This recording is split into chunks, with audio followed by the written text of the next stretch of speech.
Tagal naman ni Jen. Baka magsisimula na yung meeting. Nay, anong ginagawa niyo dito? May meeting daw ngayon, sabi sa group chat ng mga magulang. Makikimiting ka? Tapos ganyan yung itsura mo? Ang dungis mo, Nay. Nakakahiya. Pasensya ka na anak, galing kasi ako sa pinaglabahan ko. Kaya hindi ako nakapagbihis, nagmamadali kasi ako. Umuwi na kayo, Nay. Patapos na din yung meeting. Ganun ba anak?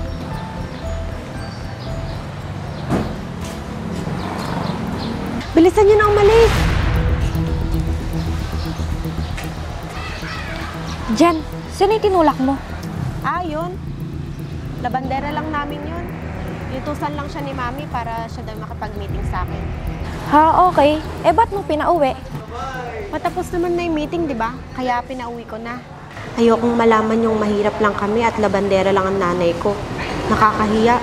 Sa bagay, pauwi na rin kami ni Mami . Gusto mo sumabay sa amin? Hindi na, wag na.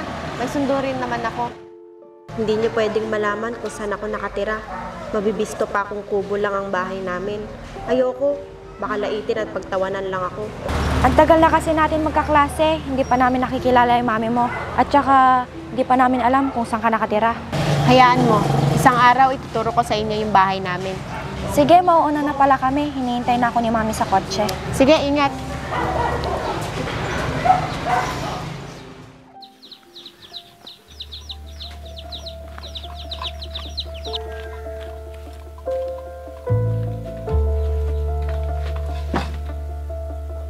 Anak! Diyan ka na pala. Amin na yung gamit mo. Nay! Uli-uli! Pag pupunta kayo ni school, magsabi kayo sa akin! Anong masama doon anak? Di ba may mga meeting yung mga magulang? Yun na nga po eh! May meeting kayo, tapos ganyan itsura nyo? Di man lang kayo nag-ayos! Bakit? Anong masama doon anak? Nagtatanong pa kayo. Ano na lang sasabihin ng mga klase ko? Na ang nanay ko madungis? Labandera? Ganon? Bakit anak? Wala naman masama sa pagiging labandera ko ah. Sa inyo, Nay, walang masama. Pero sa akin, meron! Bakit? Anong ibig mong sabihin anak? Hindi kasi alam ng mga kaklase ko na mahirap lang tayo. At mas lalong hindi nila alam na labandera lang ang nanay ko. Bakit anak? Kinahihiya mo ba yung trabaho ko? Oo, Nay! Nahihiya ako na malaman nila na mahirap lang tayo. Ayoko pagtawan at layuan ako ng mga kaibigan ko. Bakit anak? Hindi mo ba sinabi sa kanila ang tunay na estado ng buhay natin? Sa tingin mo, Nay, pag nalaman nila yung tunay na buhay natin, gusto pa ba nila akong kaibiganin? Hindi! Anak, hindi magandang magpanggap ka. Mas nakakahiya pag nalaman nila ang totoo bandang huli. Huwag na nga kayong makialam, Nay. Sisiguraduhin ko na hindi nila malalaman ang totoo. Ikaw lang iniisip ko, anak. Ayoko magka-problema ka bandang huli. Hay naku, Nay. Ang kulit nyo talaga. Diyan na nga kayo.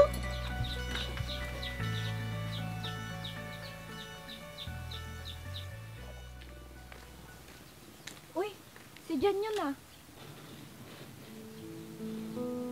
Saan kaya siya nakatira? Masundan nga.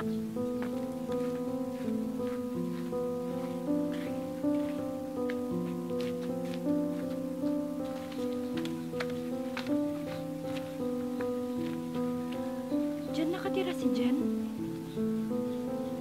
Akala ko ba mayaman sila? Sino yung pinagtutulakan niya sa school nung may meeting kami? Ibig sabihin, nanay niya yon. Grabe naman siya sa nanay niya.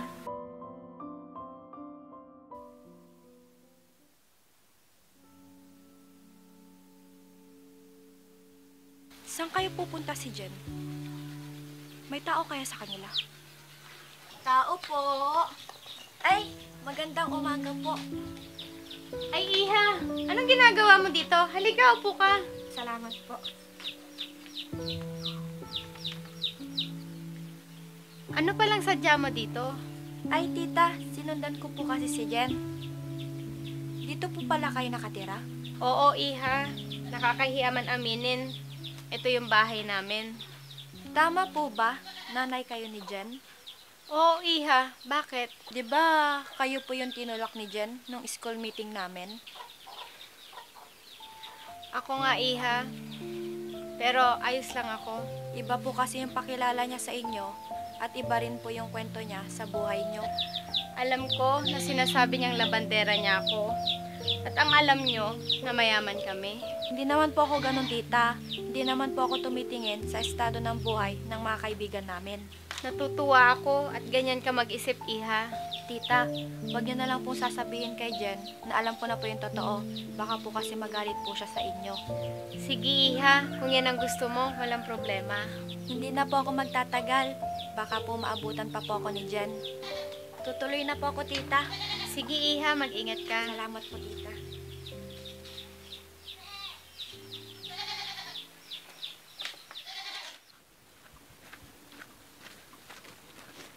Uy, Jen! Jen ba banda yung bahay nyo? Hindi. May dinaanan lang ako dyan sa may labandera namin. Okay. Tara, sabay na tayo pumasok. Tara. Ano kaya? Mas maganda kung sabihin ko na lang sa kanya yung totoo. Teka lang. Ba't ka nga pala naglalakad? Nasaan yung sasakyan nyo? Ayoko muna sumakay sa sasakyan namin ngayon. Gusto ko muna maglakad-lakad papasok ng school. Ganun ba? O sige, tara na, alis na tayo. Sige. Diyan pa naman sila ngayon. Kaya nga, kinakabahan. Bumalit tayo. Tao po, tita. Tao po, tita. Oh, Iha. Napadalaw ka. Halika, upo ka. Si Jan po, andyan? Nako, inutusan kong bumili ng ulam saglit. Ay, tita, may dala po pala akong pasalubong. Eto po. Ay nako, Iha. Salamat. Nag-abala ka pa. Nakakahiya naman sa'yo. Wala po yun, tita. Wala po kasi akong kasama sa bahay. Kaya naisipan ko pong pumunta na lang dito. Ah, ganun ba? Dito ka na lang magtanghalian mamaya para may kasabay kami ni Jen. Salamat po. Nay, nandito na po. Oh, Jen! Mercedes? Anong ginagawa mo dito? Nay? Jen, huwag ka mag-alala. Alam ko na ang lahat. Paano mo nalaman?